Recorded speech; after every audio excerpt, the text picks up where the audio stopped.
Hello, this is Adam with DreamMade Productions. This video is made possible by the very kind donations of viewers like you. Thank you. If you are in a position to help this channel improve quality and grow, please visit my Patreon page at www.patreon.com/DreamMadeProductions, linked below. Back during my top 10 video games to play before you die, I suggested that you play a Final Fantasy game. I made a few suggestions, but I thought I should expand on those thoughts, since Final Fantasy has been a major aspect of my gaming life. To put things in perspective, the first Final Fantasy game I ever played was Final Fantasy for the NES. Sadly, I was too young to really grasp what I was playing.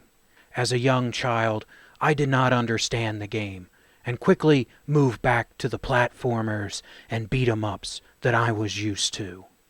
This would change years later when I revisited the franchise with the, relative maturity to appreciate it. So, let me present you with my Fave 5 Final Fantasy games. Normally, I would put these in no particular order, but this time I'll break with that tradition and rank them. I hope you enjoy. Final Fantasy VIII. Final Fantasy VIII was my first RPG on the PlayStation. Being a Nintendo kid, I passed on the PlayStation, walking away from Final Fantasy for GoldenEye. When an opportunity was presented to buy a used PS1 at a low price, I took it and found out what I had been missing. The cutscenes of Final Fantasy VIII dropped my jaw at the time. I had never seen anything even close. The in-game character models were almost as good. People raved about Final Fantasy VII, but VIII is superior in many ways. The pace of the story is better, the cutscenes more immersive, the in-game graphics far superior. And don't even get me started on Triple Triad over the Golden Saucer minigames. Final Fantasy VIII showed me what a cinematic RPG could be, in many ways ruining 7 for me when I played it later on down the line. So why is 8 so low on my list? Well, one reason, and really one reason only: the draw system. The mechanic of drawing makes the game unplayable for me today. The scaling level system in 8 was a stroke of brilliance, all but eliminating level grinding. Yet they went and ruined it with having to draw your magic out of the enemies, creating an even more boring grind. At least in level grinding, you can kill the enemies as fast as you can. In this case, you have to stand there getting hit while you fill up your spells. Very, very, very slowly. When I was a teen, I played Final Fantasy VIII and beat the game. Since then, I have sat down several times and promised myself I would play through again. It never makes it past the final exam mission.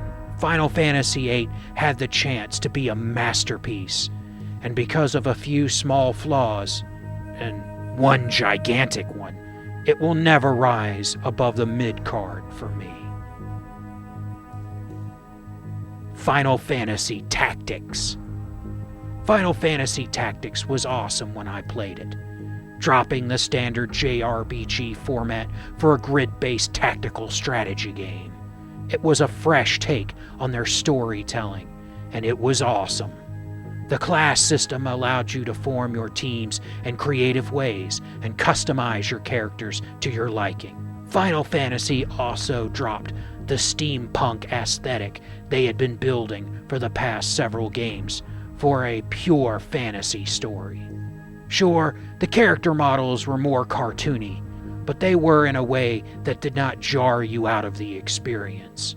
The cutscenes were also a step back from 8's amazing CG, but again, it felt more appropriate to what was essentially a young adult bedtime story.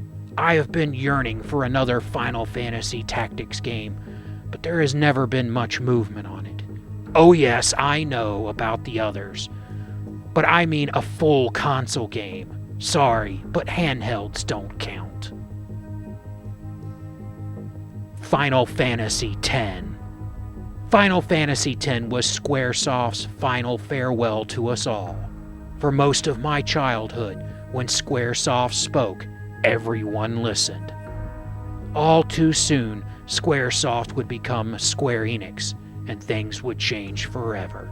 In fact, there are versions of Final Fantasy X for PS2 that do have the rebranded name. To me, Final Fantasy X is the ultimate expression of the PlayStation-era RPGs. The turn-based system would soon be replaced, but in this last game, fans like me got everything we ever wanted. Great gameplay, a heart-wrenching story, lovable characters, movie-quality cutscenes, voice dialogue, a great minigame. I could go on and on. To me, Square has never produced the same quality after their merger with Enix. I'm not sure why. Both companies produced quality games, but when they combined, something went horribly wrong. It still saddens me when I see the old Squaresoft logo. So many great games that have seemingly never been matched. Still, if Squaresoft was leaving us, at least their last game was a masterpiece. Final Fantasy VII Remake. After telling you that things changed and quality declined with Square, why am I listing Remake then? Well, because modern Square Enix does make great games. They just don't seem to do it consistently like Squaresoft did. Final Fantasy VII Remake is everything I loved about Final Fantasy VII and more. I feel some context is needed here. As I mentioned before, I played Final Fantasy VIII before I played Final Fantasy VII. This meant that when I played 7, it was hard to get into. Compared to 8, 7's character models were bad and the cutscenes were laughable. I enjoyed the first part of the game, but it took a nosedive after leaving Midgar. The pacing was off compared to 8. In reality, I would now likely count 7 as above 8, but I did not want to repeat myself too much talking about 7 and Remake, so I decided on dropping OG 7 for its modern version. The beginning of Final Fantasy VII, the Midgar chapter, is my favorite part of 7 by far, and the remake takes that portion of the game and makes it a 40-plus hour experience. Taking the action of Final Fantasy XV, improving on it, and dropping in the 7 characters. Pure gold. It has its faults, but I love 7 Remake. I played through it and wanted to play it again as soon as the credits rolled. Sure, I don't think the Fate ghosts were needed, but the issues I have with the game are just nitpicks. I hope Part 2 is just as good as Remake, and that they can take their time dropping these parts on us every few years. Final Fantasy VII was wonderful back in the day, and if Remake is any indication, it will set the standard for decades to come. Final Fantasy VI. I will admit I am cheating here. With all fairness, Final Fantasy X or 7 Remake should be in this spot, but I just can't help myself. Final Fantasy III for the SNES was the first Final Fantasy game I played all the way through, and it remains special to me in ways I cannot describe. It was not my first RPG, but it was my first good RPG. The sprite work is still beautiful today, and even though my adventure with them ended over 20 years ago, I still miss the characters I felt a deep connection to. In some ways, that was more than the real kids at school. Like most people my age, I have my Final Fantasy crushes, or waifus if you prefer. Tifa, Aerith, Riku, Yuna, they all tend to be fan favorites. Can't say I'm not attracted, but my first Final Fantasy crush was Celis. I liked Terra too. That cute green-haired girl grew on me. Oh, and for those of you out there that will say it, screw you, her hair is green. Green, green, green. The blonde was concept art bullshit. The character has green hair. Sorry about that. Anyway, Celis was a kind of tragic character that, for a while, took center stage as the main character. Between these two girls and the adventurer, the Prince brothers, the crazy wild kid, the heartbroken swordsman, the grieving gambler, and so many characters that you just felt for. As great as 7 Remake is, I want a 6 Remake. Oh, to see some of those scenes with modern graphics. The opera, Kane wanting to join his family on the train, the castle moving through the sand, and a shot that still brings me goosebumps 25 years later. The dark path, the underwater crypt, followed by the falcon rising from the sea. Oh, it would be glorious. For some reason, Square always seems to forget 6. They start re-releasing the games, get to 4 or 5, and just stop or something. I hope they do the old game justice with their remaster. It deserves some touch-up. Just don't change Terra's hair or Celis's one piece. I fell in love with those sprites, and the concept art everyone loves are just not my girls. These are my top Final Fantasy games. Final Fantasy V almost made the list, but 8 just managed to beat it out. 4 is one of Jenny's favorites. A close friend of ours loves 9.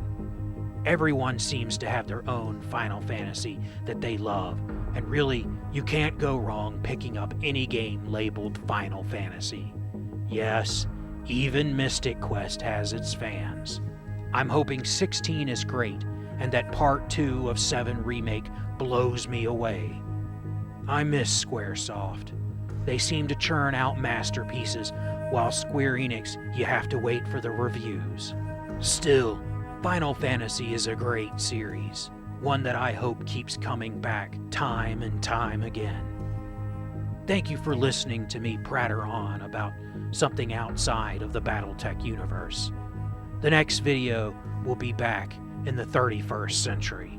Until then, thank you for giving me the opportunity to entertain you. And as always, I hope you enjoy the battle reps that are to come.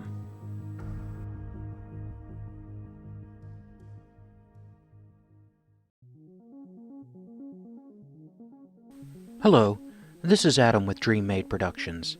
Thank you for watching my content. It really means a lot that you have given me the chance to entertain you. If you would like to support the channel, please visit my Patreon at patreon.com/DreamMadeProductions, linked below. Also below is a link for PayPal, or links if you would like to send crypto, if that's more your thing. Please know any amount that you give will be cherished and used to upgrade equipment and improve the channel. You can also help the channel by subscribing, turning on notifications, liking, commenting, and sharing my channel with anyone you think might be interested. Thank you again for watching, and I hope you enjoy the battle reps that are to come.